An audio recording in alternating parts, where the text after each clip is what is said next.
त्यानंतर एक अत्यंत दुःखद बातमी. मुंबई विद्यापीठाच्या माजी कुलगुरू डॉक्टर स्नेहलता देशमुख यांचं दीर्घ आजारानं निधन झालंय. वयाच्या 85व्या वर्षी त्यांनी अखेरचा श्वास घेतलाय. गर्भसंस्कार, नवजात शिशु आणि माता यांचा आहार या विषयावर त्यांनी महत्त्वाचं कार्य केलेलं आहे. त्यांच्या लेखणीवरती सरस्वतीचा वरदहस्त होता. विविध विषयांवरचे त्यांचे लेख हे आवर्जून वाचले जायचे. समाजातल्या विविध स्तरांमध्ये त्यांच्या लेखनाचं कौतुकही व्हायचं.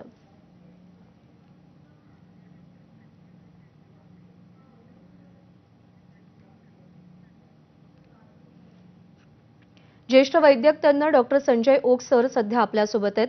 सर, स्नेहलता देशमुख यांचं निधन शिक्षण क्षेत्राची खूप मोठी हानी करणारं, तेवढंच साहित्य क्षेत्राचीही खूप मोठी हानी करणार आहे.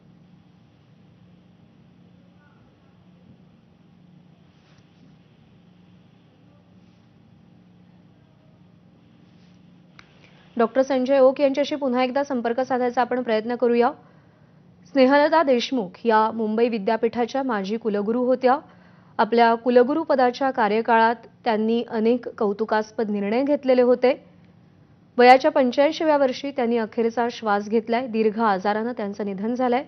गर्भसंस्कार, नवजात शिशु आणि माता यांचा आहार या विषयावर त्यांचं कार्य महत्त्वाचं आहे. बहुश्रुत अशी त्यांची ओळख होती, कारण का अनेक विषयांवर त्यांचा सखोल अभ्यास होता.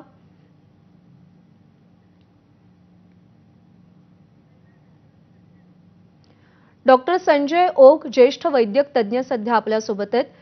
स्नेहलता देशमुख यांच्या निधनामुळे एक बहुश्रुत व्यक्ती आपण गमावली असं म्हणावं लागतंय सर. निश्चितच असं म्हणावं लागेल. माझ्यासाठी तर त्या खूप काही होत्या. माझ्या शिक्षिका होत्या, माझ्या मार्गदर्शक होत्या. मी त्यांच्या कुटुंबाचा एक सदस्य होतो.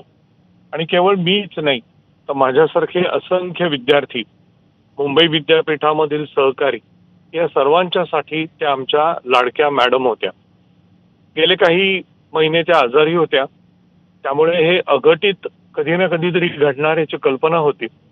परंतु तरी सुद्धा आज मागे वळून बघताना एक अत्यंत उत्तम प्रशासक, अत्यंत चांगल्या सर्जन, ज्यांनी भारतामध्ये बालशल्य चिकित्सा, पिडियाट्रिक सर्जरीची पायाभरणी केली, उत्तम अशा लेखिका, पण याहून मोठं म्हणजे अत्यंत अत्यंत प्रेमळ आणि आपल्या विद्यार्थ्यांवर, सहकार्यांवर मनापासून प्रेम करणाऱ्या अशा एका व्यक्तीला आज आपण गमावलं आहे असं मला वाटतं.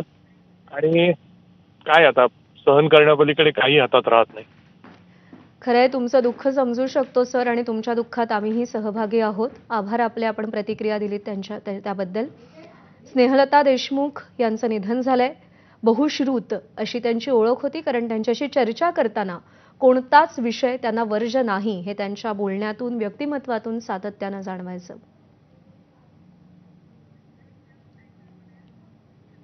तर डॉक्टर स्नेहलता देशमुख यांना एबीपी माझाची आदरांजली. आणि बुलेटिनमध्ये एक छोटासा ब्रेक.